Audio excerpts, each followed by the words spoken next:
Roberto Estreitinho. He's been a strategist at VCCP, so agency side, for a few good years. And he just started Salmon Labs, an independent strategy studio. Is that right? That's exactly right. And by the way, perfect pronunciation. It's rare, so well done. So today we're going to talk about strategy. And I think that the first question is like, what strategy really is? So it's good to align on these things. What's your take on this?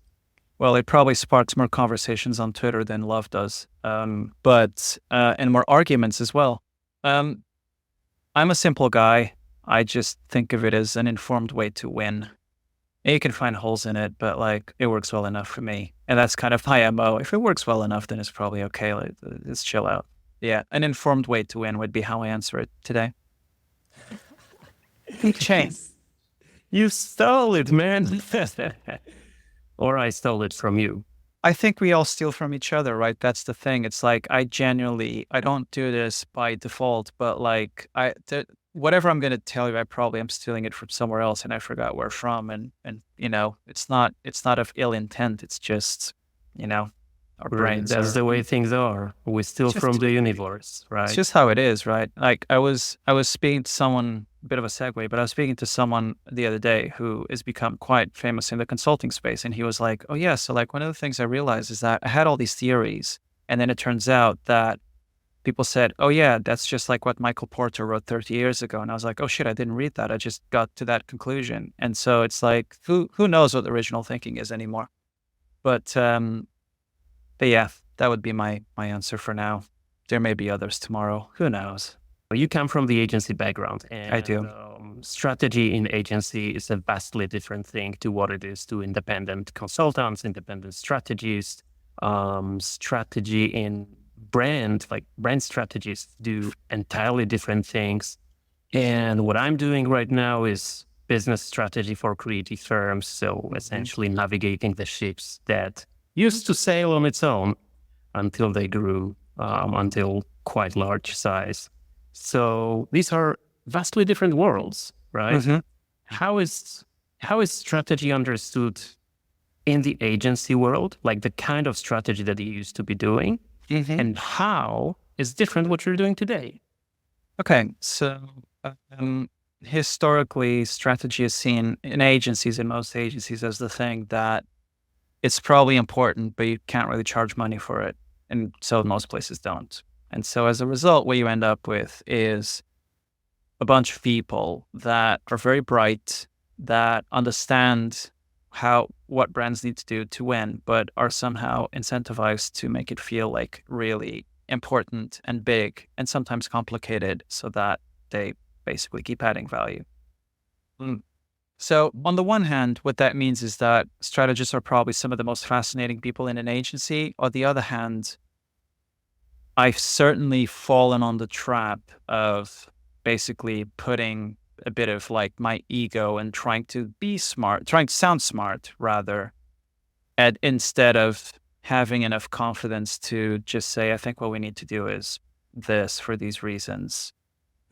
And let's start there. Do you know what I mean? Like it's easy for us to just start talking and kind of show, we understand the category and the audience and whatever very well.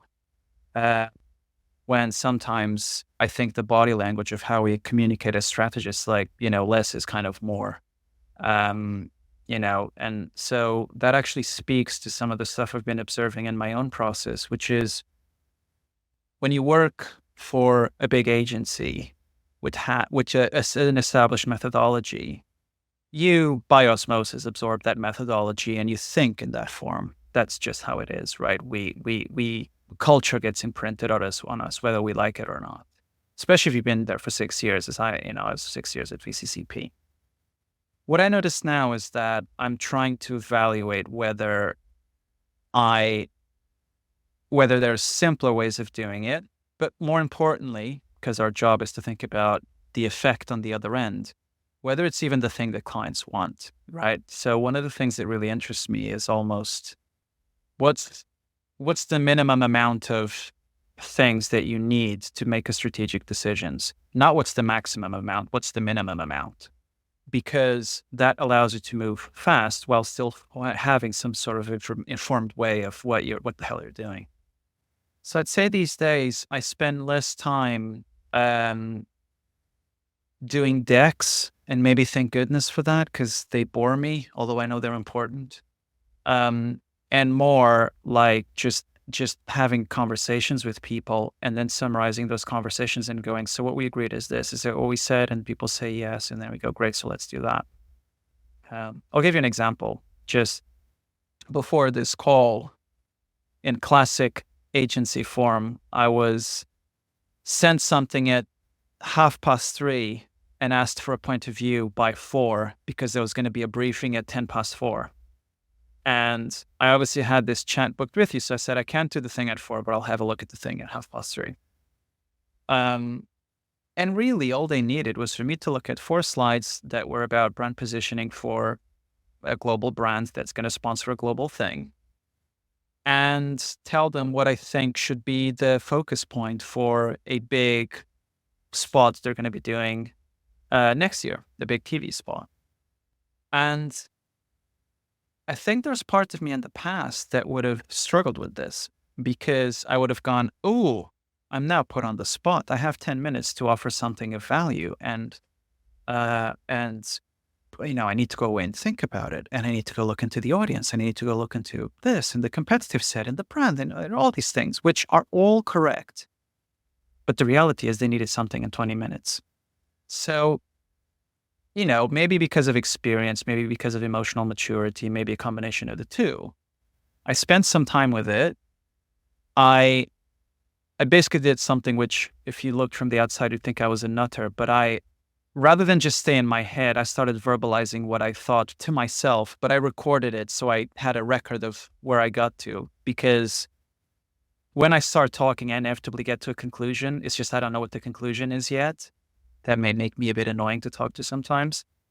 But essentially, I got to a thing which I was like, okay, out of everything you've showed me, these couple of bits on the brand positioning feel very powerful if you're talking about this ad that is meant to speak to a particular type of sports fan. And it seems like it's a point of view I've not seen. Not before, not by this brand, not in the context of fans, and not in the context of this sponsorship you're doing. And so my contribution was literally, okay, out of everything you showed me, it feels like there's a really interesting tension here. So I would start there. There's no deck. It's an informed view of what I think could help them win in this context.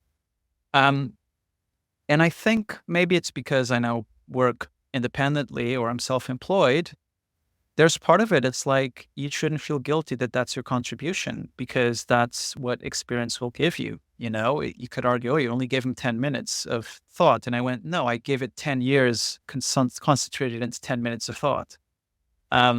So I'd say there's a bit of maybe some technical changes around how I do the work, but also some psychological and emotional changes on how I do the work. And for example, with this going, I could moan that I need more than 20 minutes, or I can do the best I can within 20 minutes and still try and offer them some decisions. Because basically what I was saying is there's a lot of stuff here. I would start there and ignore the rest for now. And that's a decision. So it's been an interesting journey to kind of, I suppose, see my process emerge rather than being imposed, which I think looking back is how I like to do things. I like to see what emerges. I don't like to impose stuff, and I don't like to be imposed stuff, although sometimes it's inevitable. Oh, lovely.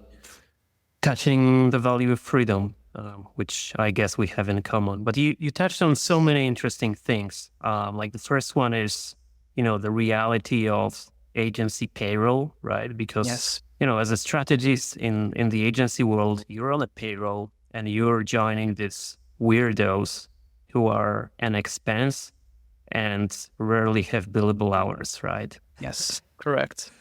Which is one thing. So strategy is not a want, it's a necessity, because it's the thing to get out of the way because people be ahead of like when people can grab their pencils, right? And then what happens is that when you transition to your own business, you don't have the comfort of being a cost anymore. and you have to justify your position and make it practical and take it out of the silo, make it operational. Yes. And all of a sudden, maybe this is the change of the context that facilitates the transition from like 500 pages deck to a 5 lines insight. Yes. To context. I think that's very true.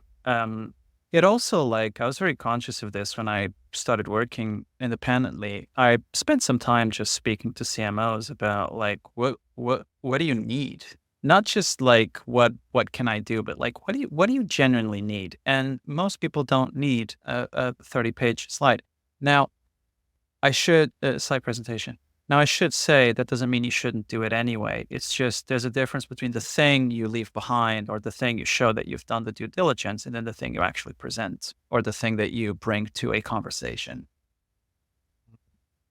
One of the things that I increasingly am finding interesting is I can write a presentation, but then just talk about the presentation without showing it. And by that, I mean, like, I was speaking to someone the other day who's creative director in-house, and he said, like, when I speak to people, I know that there needs to be a presentation that gets circulated or socialized, that people like to say it, after. But sometimes it's refreshing when you just go, let's just have a conversation about what I found and what I think you should do. And if we're all in agreement, there is a deck with exactly what I just said. Now, there's a degree of confidence that needs to come from that. There's a degree of, from memory, the gist of what you're saying. But I find that to be a more meaningful way of working because you're not just talking at someone. You're not just going, wait, stop there, Patrick. Let me share you my next slide. It's like, it's much more organic. And I think I've become a bit physically allergic to the over theatricalization of strategy, where it's like, oh, now we're going to talk about the culture of truth. And now I'm going to talk about the culture. And like, that's great and it's helpful. But like, I always joke to clients, even when it's not the case, I say, just so you know, the account team gave me exactly 6.5 minutes to take you through the strategy because otherwise they're going to shut me out. But I'm almost priming myself to go, get to the point. And so far it's been doing me well. So I think there is something in it. It's very interesting what you did, because when you started, you said that you approach it conversationally. And to me, what you said over the next 30 seconds was a masterclass of sales, because this is exactly what we do in sales. We do it to avoid the mistake of sending an offer, sending a proposal, right? Because, send proposals is where the business goes to die. It seems that strategy is exactly the same thing. So yeah, it is.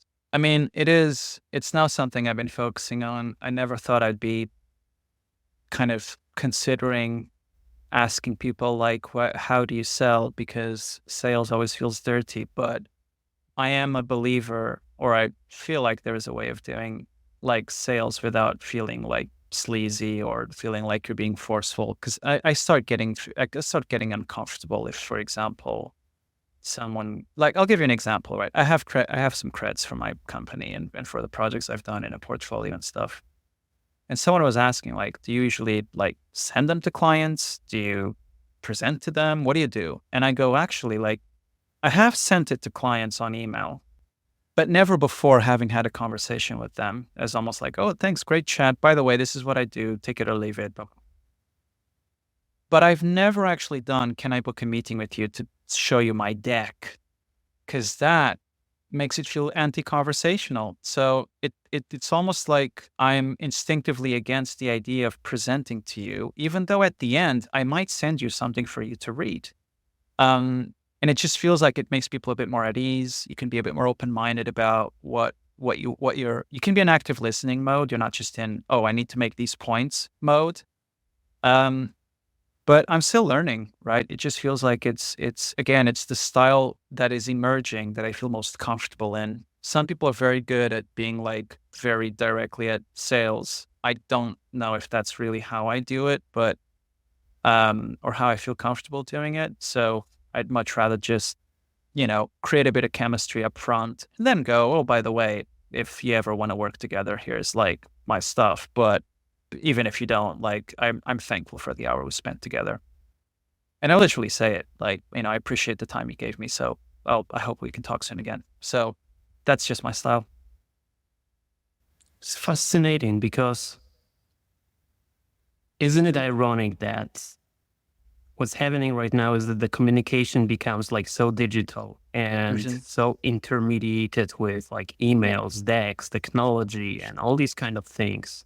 And it's been for the last 2 decades, right? Maybe we have a golden era of decks behind us. And what happens right now, and I'm seeing it like, 360 all around, is that things are getting conversational, right? Yes. The way you sell, the way you present, the way you work, the way you approach people, the way you make new connections. It's all about having these conversations which are more and more casual and more laid back. But what is interesting also is the cultural context, right? Because we're both in Europe, right? In the US, it's slightly different, but I would say it's very similar. Whereas I used to work quite a lot in the Middle East and also in Asia, and especially in Middle East, people are much more direct. And same goes about like Spanish and Latinos and, maybe Central America. This is much more conversational and direct way of working, right? So is it just the West that is, getting out of the decks and PowerPoints and emails cursed? I don't know. I mean, there is something definitely cultural where. So I remember speaking to someone. We're kind of reflecting on this is the class of conversation that I have with people. It's fucking sad, but we're discussing about social media algorithms and how they make you feel. And it kind of started as a bit of a moan fest. Oh, algorithms. Oh my God. It's like, there's all this stuff I don't follow and whatever. And then I remember if they said it or I said it or if we got there together, but we just concluded, what's annoying about algorithms is it feels like you're being sold to all the time. It's like, oh, you just enjoyed this video. Oh boy, do I have an offer for you now? And you go, God, can you just let me enjoy things? And I feel like there's something culturally interesting in that, which is, we may have become saturated of the overly commercial, like of the overly commercialized way in which people talk to us, right? And it's refreshing when that doesn't happen. So, for example, one thing I've considered a few months ago, because I had joined like a little webinar on it, and I was like, oh, okay, this is a thing worth doing, is people were talking about like the mechanics of all the different like email outreach tactics that people do by basically tapping into existing databases and doing personalized messaging and stuff. And it was interesting because I looked at it and I went, okay, I can now see the wiring of the matrix behind all the emails that I've ignored over the last 7 months. Because as soon as you have founder on your LinkedIn, some magic shit starts happening, right? You start getting random emails. It's like, oh, I see you're a founder of insert company. And I'm like, okay, I can now see the matrix of this. But with stuff like that, I'm like, this is strange. And obviously we all ignore those emails. But then equally, every once in a while, someone is clearly approaching you from ultimately a commercial goal perspective, but the way they do it feels a bit more organic. So I remember like someone basically on LinkedIn going something like, "Oh, hey Rob, we haven't met, blah blah blah. I just published this thing on like my favorite book notes about leadership. Can I send you a PDF with it?" And I'm like, "Yeah, sure. I mean, why not?" And stuff like that I find a bit more interesting because you're giving a bit of value up front, and of course it's going to be branded. But there's just something in that body language where I go, okay, you're not just going to open with what can I get out of you. There's a bit of reciprocity, and there's tons of evidence on psychology on how if I give you something up front, you then feel a bit indebted, etc. Stuff like that I find more interesting. It's like, look, I'll give you, so going back to the thing we were discussing, like, I'll give you an hour for free. We'll just talk. I just want to learn from you. And then based on that, I'll send you a little thing. But it's like, look, if nothing even happens, I've already gained from this exchange because you always learn something from someone. So yeah, that's my way of going. I'm like, cards on the table. I run a business. I'd love to work with you. But right now, let's just talk about interesting things and then trust the process, maybe. It's wonderful not to be traveling so much. I used to do it across the last 2 decades a lot. But anyways, I do virtual traveling. And what I mean by that is I randomly change, I mean, not exactly randomly, but I change my location on LinkedIn because it's impossible to remove it. Like when people ask me, where do I come from? I say Earth, Milky Way, outskirts to be precise. And, all of a sudden, the context is changed, right? But you cannot do it on LinkedIn. So sometimes I would put Greenland, sometimes I would put San Francisco, Silicon Valley, sometimes, that would be Europe. And obviously there is a correlation between the location and the amount of spam you're getting. Like when I put San Francisco, I have like hundreds a day, right? So Greenland is fantastic because if you put Greenland, you're not getting any cold emails. But unfortunately, there are not very good recommendations in terms of people you can connect to. So I have to keep this balanced, right? So yeah, funny that's thing. interesting. Someone I know once changed their location to on LinkedIn to New York, and I was like, "Fucking hell, did you move?" And he went, "Nah, I'm just trying to see if this benefits my algorithm exposure when I post on LinkedIn to more US clients." I'm like, okay, that's kind of cool. I don't know if it worked, but I thought it was cool. Yeah. So back to strategy. Since you're on your own and you need to make your case and you need to give people reasons to pay for strategy, I wonder, what's your take on how can strategy help not leaving money on the table?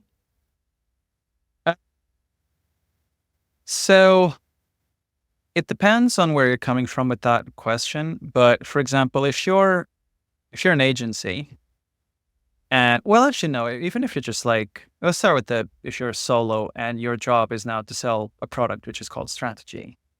I think there is a degree of active listening and giving that value up front that is important. So what do I mean by that? Like sometimes you're speaking to a head of marketing, for example, and they go, right, it's nice to meet you, got introduced by so-and-so. This is based on a chat I've been having for the last couple of weeks with someone.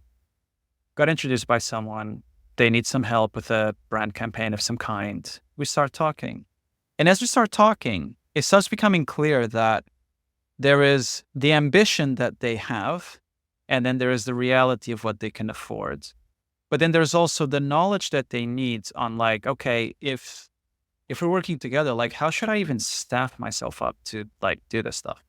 Now, what's interesting to me about that conversation or those types of conversations is that if you start by going, I only do these things, I only do campaign strategy and that's my value. If you're not ready to do campaign strategy, it's not going to work out.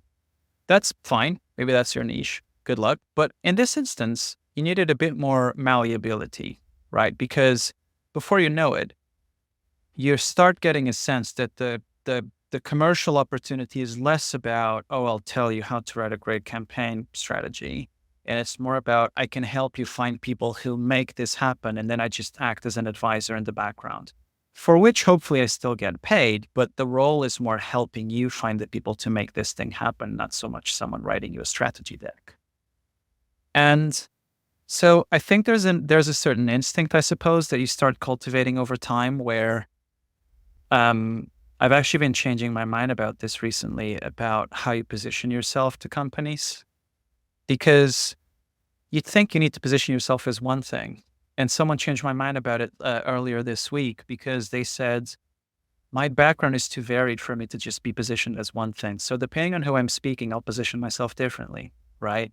And I imagine it's the same with you, Patrick. You might go, if you're speaking to a production company, you position yourself as the guy who's run production companies and knows how to scale them. But if you talk to someone who is a marketer, you might speak about your marketing background and how so all of those things make up Patrick. But by having that malleability and those different entry points into what you do is one way of basically understanding where the commercial opportunity or the angle might be when you're speaking to client A versus client B versus client C. So that's kind of one way of thinking about it as a solo. The other thing is when you're inside a business trying to, already working on a project, just getting a sense of like where else is help needed. Because again, that's a sense where that's something you start getting a sense of when you're being paid to do job A, but then you start getting a sense that there's maybe a bit of time pressure to help with job B. And you might go, by the way, can I help you with that? Like, can we talk about it? And so again, that's something that you need to kind of get over the mental embarrassment of asking for things, which people don't like to do. And especially Brits don't like to do. But you just do it in a tactful way. Just go, by the way, can we talk about this other thing? So being a bit nosy and being a bit and just offering to help on things, and then if that is going ahead, then having the confidence to go, by the way, could this be our next project, is how I think about it. But it means that you can't pigeonhole yourself into I just do this one thing, because where I'm coming from, I may speak to someone and put my social strategy hat on, or I may speak to someone and put my integrated campaign hat on, or I may speak to someone else and put my effectiveness expertise hat on. And all of those things make up Rob and Salmon Labs. But I don't know if I have a positioning that captures all of these things. So it's kind of weird, but I would say stay malleable in terms of the entry points and the angles that you bring in terms of how you can help. If you do that, you are more likely to unlock better opportunities and frankly not be as bored, because I get bored if I'm always doing the same thing. So that's 7 months of lessons on that, condensed to that. Okay, so we'll see how that goes. Just super quickly, is this working for you? At self-employment. Very much so. Self-employment or self-unemployment? Or self-unemployment, yeah. No, it is. It is. I think psychologically it works well for me because I like variety.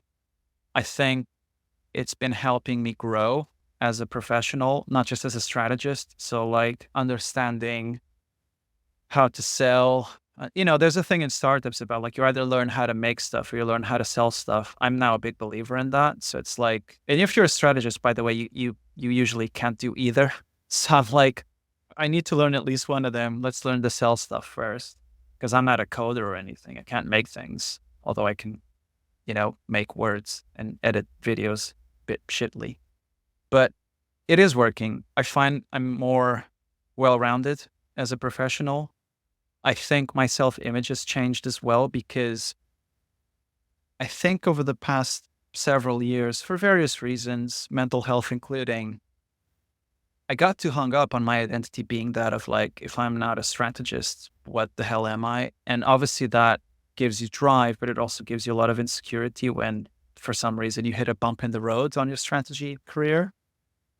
But now I'm like, I'm a solo entrepreneur that is trying to make a business work by selling strategy, by selling advisory, by selling training, and by the way, running a little media startup called Salmon Theory, which I'm trying to monetize as well.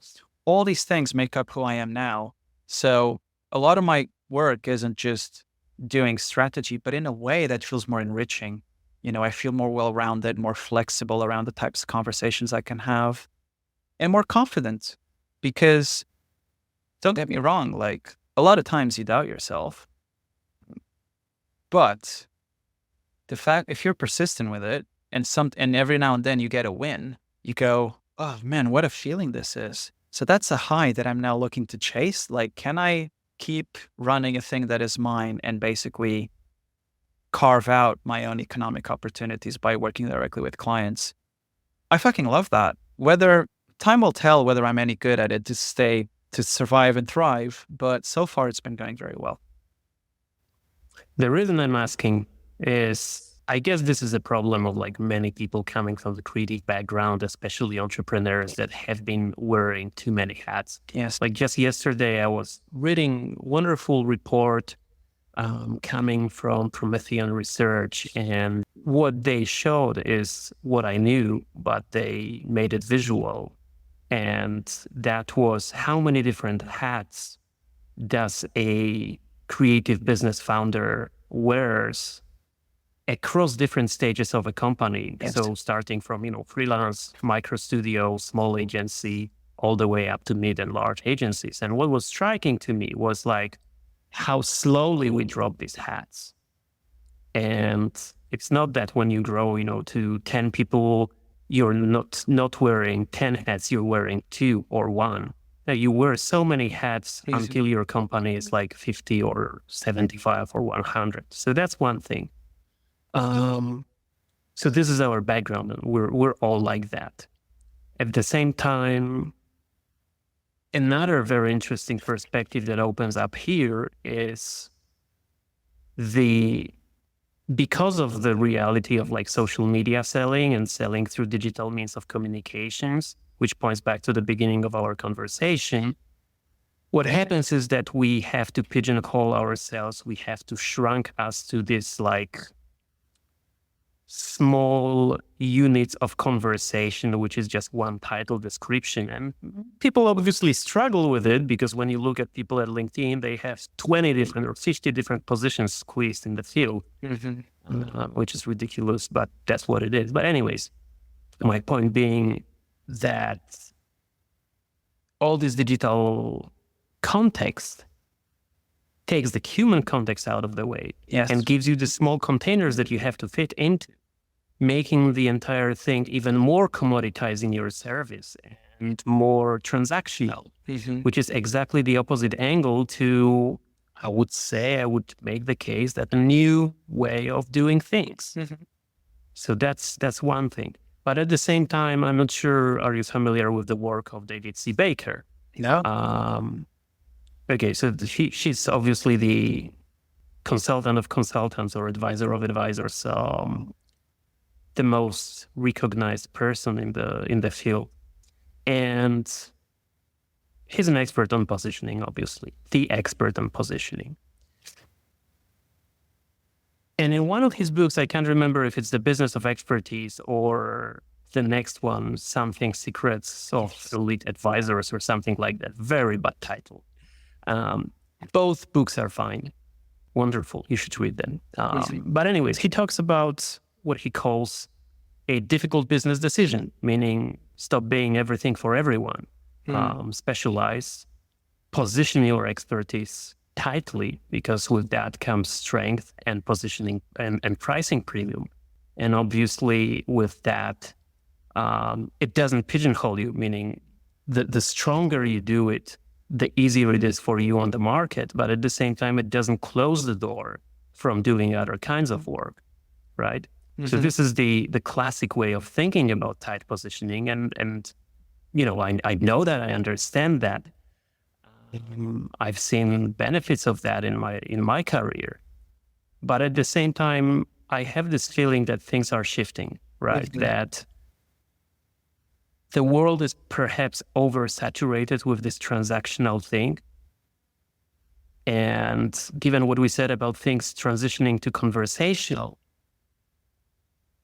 of course, it depends on how you get clients, what clients you get, et cetera, right? But earlier this year, I wrote an article about the future of marketing for the creative industry. And I said that it will be beautifully unscalable, meaning it's the end of inbound and end of outbound. And what's left is relationships. So we're back to the roots. So these are all these like single threads that piece together. And I think this is fascinating to see. I'm very curious if this new way of thinking is something that is just, a crazy hypothesis, or it's something that will be actually confirmed for the next, in a couple next years. So yesterday I was having a conversation that I think is related to this with a former CSO of mine, Chief Strategy Officer. And we were discussing just about how the fact that you have full-time employees in an agency forces you to basically need to get them to do work on something, which means that sometimes you end up being incentivized to take on clients that pay well, even if the work isn't great. And this has always been the thing with agencies. So I'm not condemning it whatsoever, right? You have clients that are creatively interesting and you have clients that are commercially interesting, and they don't always overlap. At least from a creative agency standpoint that I've seen. But we were just discussing about this model where you act more as a collective that aggregates people for a project and then disaggregates again so that you keep your costs low, your margins high. It's a bit more risk, of course, but it also means you do stuff that's more bespoke to what clients need. So I haven't fully formed my thoughts on it, but I feel like there's definitely a wave of that going on because I've met other people who run companies and basically that's their model. It's people who are like, okay, Rob, when should I be thinking about you when I'm scoping my next project? And I go, well, I do this, and that. And they go, great. And so I'm now doing that with people as well, like meeting people who are makers or other types of strategists, whatever, and go, okay, do I know people for when there's a next project coming on and I can do 20% of it, but I need help with the other 80%, who can I subcontract for that particular project? So there is something interesting about, I suppose, a more modular approach to work, but also going back to the point of not just doing one thing. I think there is tremendous opportunity in people who can be, I don't want to say generalists because I sometimes have a problem with generalists, but people who can wear multiple hats in multiple disciplines. I think it makes them extremely marketable in this environment because rather than going, right, I'm going to hire you to do graphic design because I need a graphic designer, even though you're not only a graphic designer, but also great with video, but also you can write. I'm making it up, but you know what I mean? I go, oh, great, you can do all those three things. So I don't need to hire three people. I can hire one person who can wear those multiple hats in a project. So I think there's something interesting there for people who can like combine different skills that don't always go together. And I'm increasingly interested in spending time talking to those people. So like folks who are equally comfortable talking about paid social as they are about marketing strategy, the proper kind, like the Mark Ritson diagnosis strategy tactics kind. And I find those people fascinating because they navigate across different areas of marketing instead of just having a single box of tools for everything. They collect boxes of tools, right? They don't just collect tools, they collect boxes of tools. And it's a ginormous garage at this point of like, oh yeah, I can find stuff in there for you. I find those people the most fascinating in our industry right now. It's like fixers. Yeah. Yeah, what do you got? I can probably find a tool for that. Well, so a couple of thoughts on that. Back to the report, because I'm fascinated about how the industry transforms right now, and I'm digging it really deep. And back to the report that I read yesterday, it just confirmed again the thing that I've been observing for quite a long time, that, when the market is high, when the market is up, the tight positioning and, price premiums and value-based pricing and all these kind of things, which are essentially tools for charging a premium, they are quite useful. And what happens when the markets are down, like right now, is that people stop holding to these like tight positionings and start diversifying and accepting maybe different kinds of work because there is little amount of work on the market, which is a very intuitive tactics. And obviously the data confirms that that's the case, but it doesn't prove it's a good thing. It's just a symptom, right? Yes. So fascinating. It is. I mean, you can read about different ways. You can go, well, people will do whatever needs doing to pay the bills. Or you can go, tough times make people very resourceful, right? So I'll give you an example. Like I'm I'm doing well on my consulting part of the business, but I recently started working with someone who basically needed help understanding how the YouTube search algorithm works and how to write product demos that aren't shit for YouTube. And because his audience is strategists, I was like, well, I know a thing or two about what strategists need and how your product can help, but I don't know who can write stuff for you, until I went, why don't you and I just do a revenue share deal and I'll write the scripts for you. You just find an editor to do them. Now you could argue, what the hell is a strategist doing writing YouTube scripts for a startup? But part of me is like, there is things I'm going to be learning from this. It will make me better, because now I am studying how YouTube works. I am studying all those things we like to share about, like, oh, the Mr. Beast guide to production and how thumbnails are important. I'm like, right, now I'm spending time on the rabbit hole of like all those elements that can help you win in a YouTube environment. And I have no doubt that even though you might think, oh, is that a lesser job for you? I go, no, I will be better if I learn this well. I will end up being better somehow at other things, because I do think it all ends up influencing, everything influences everything else. So this, and by the way, I don't know if this might just be the survival instinct in me saying I'll work on jobs because I want to keep, showing momentum in my own trajectory. But I do think there is a learning opportunity in doing stuff that maybe in the past you wouldn't have done, if you go at it with the sense of, I will take lessons out of this one way or another. Sometimes you get financial gains. Sometimes it breaks even. Sometimes you may even lose money, but that's kind of the game. It's balancing. Is this going to be something that's going to give me money, or is it going to give me momentum, or is it going to give me learning that I can then talk to other people about? So it's almost like you become a bit of a portfolio manager, because now you're going, is this a loss leader or is this a cash cow? Right. And I never think about that as a strategist. I go, no, strategy is strategy. I don't think about the finances, but I find it interesting to think about it in those terms. And so in that sense, I think I am more on the optimistic camp right now of, it's good that people need to flex their muscles in a different way in tough times, partly because it's how you survive, but also I think it makes them ultimately, or it can make them, look, obviously generalizations are dangerous, but it can make people more future-proofed by going, well, I now need to learn about this, but it's going to be really handy at some point in the future, so I might as well just learn it now. Interesting. Because it brings two subjects I'd love to touch on, which is the first one.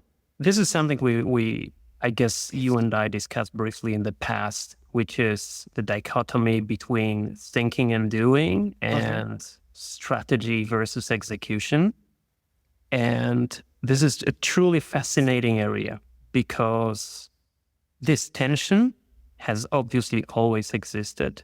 And just to put it in a perspective,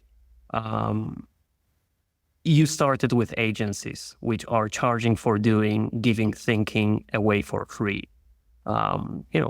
Stuck in the old hourly basis model and the broken system that they never change, although they have all the tools to do so. So that's one way of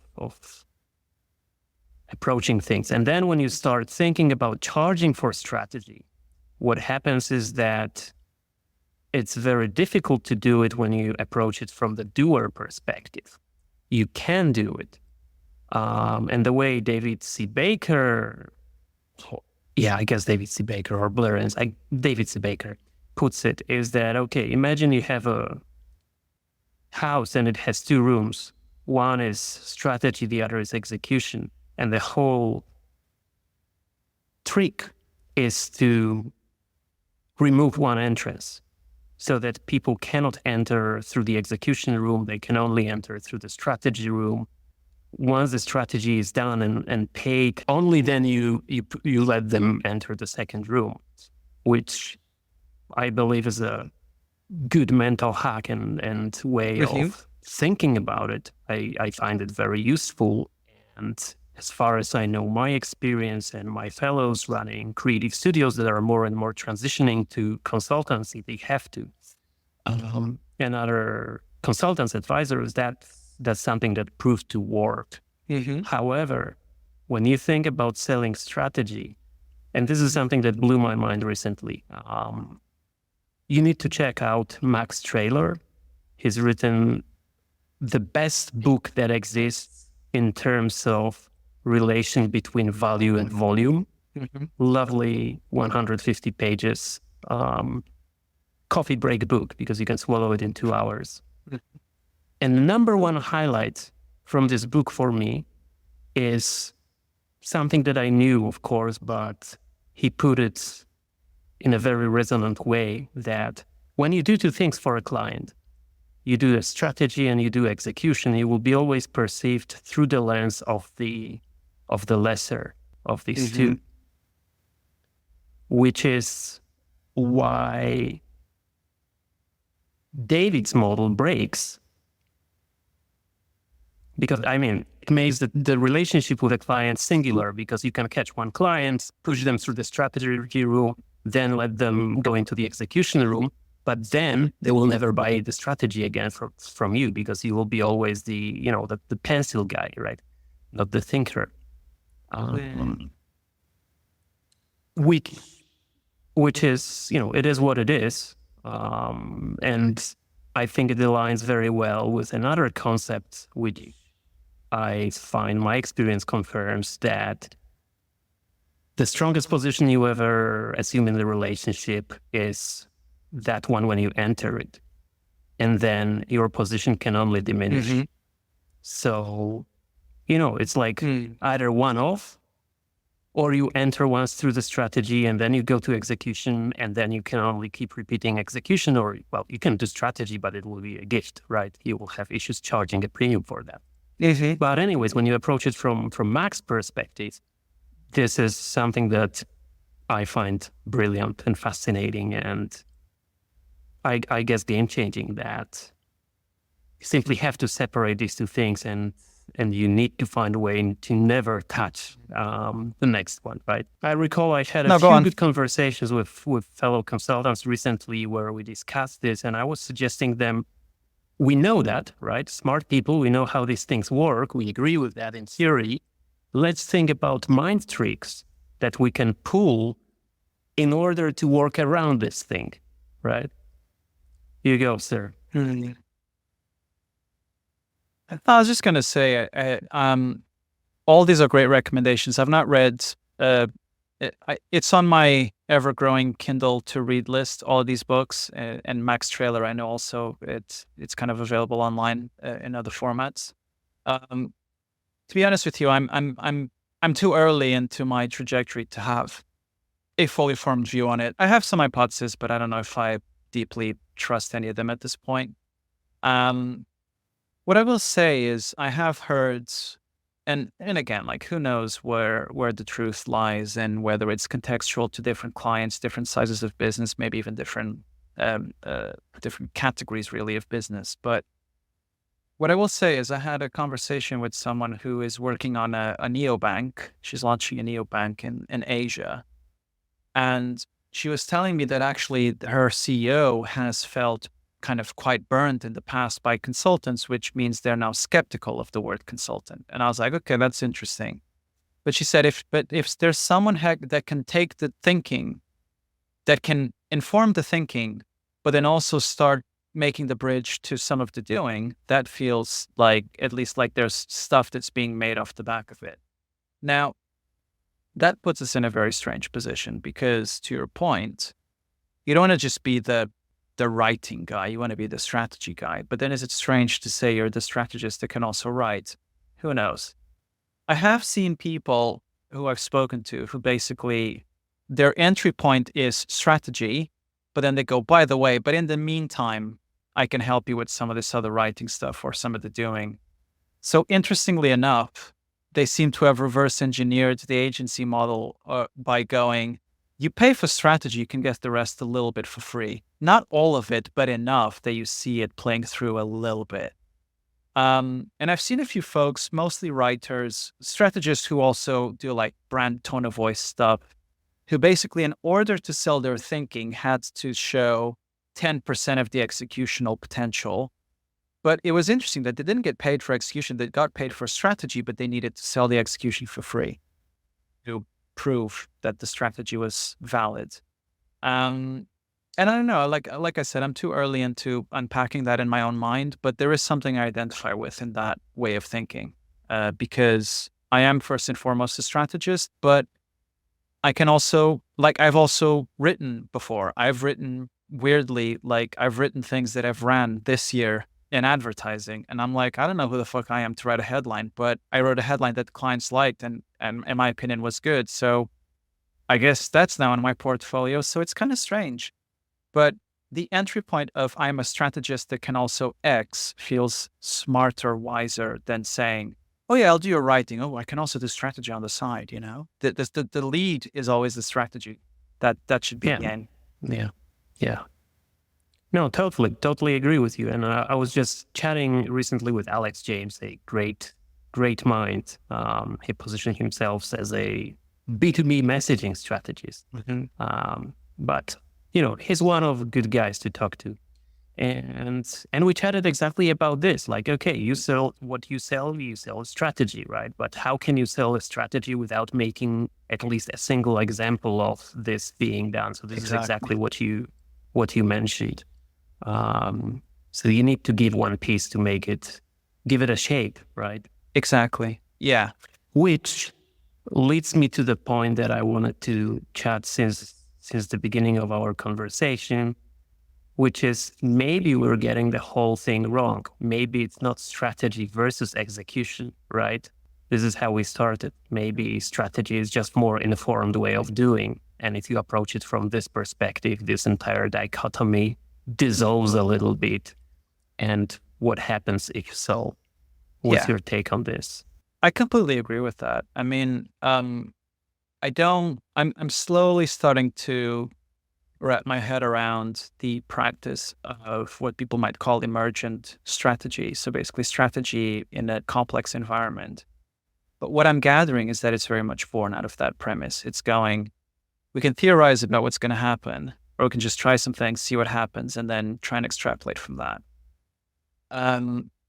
Which is probably something you can borrow out of the world of startups, sprint methodologies, Eric Ries's book on the lean startup, all of that stuff.